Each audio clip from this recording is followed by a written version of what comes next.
So we learned some really interesting information because obviously the other countries like China and others had been hit prior that we did. One of the things that was striking to me, and I just throw it out because it's something that we will face. We're not facing it now, but we will face.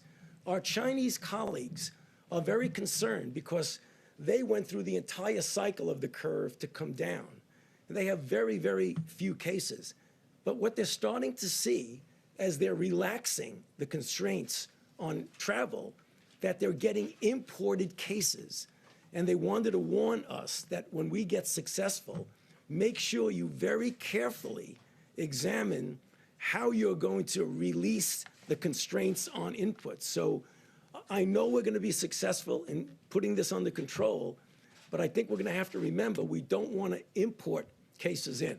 That's the first thing for today. The second thing that was important is that it was something that Dr. Birx mentioned, and that is when you look at the inflection of the curves, we now have multiple different countries that have gone through various phases of their individual outbreaks.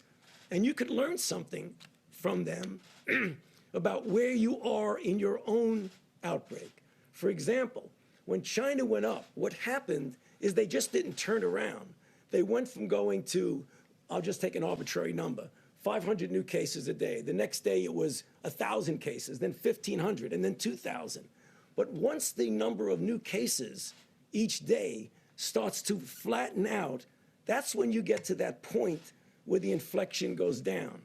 So what things we want to look for, the things that Dr. Birx had mentioned.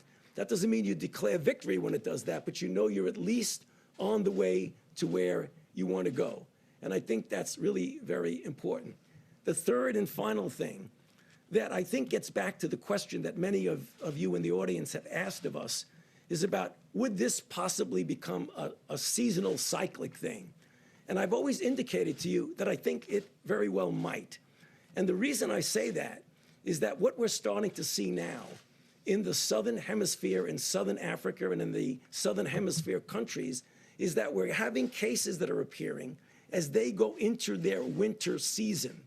And if, in fact, they have a substantial outbreak, it will be inevitable that we need to be prepared that we'll get a cycle around the second time.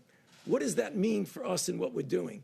It totally emphasizes the need to do what we're doing in developing a vaccine, testing it quickly, and trying to get it ready so that we'll have a vaccine available for that next cycle. In addition, to do the randomized controlled trials of drugs so that we will have a menu of drugs that we have shown to be effective and shown to be safe. Because I know we'll be successful in putting this down now, but we really need to be prepared for another cycle. And what we're doing, I believe, will prepare us well. Thank you.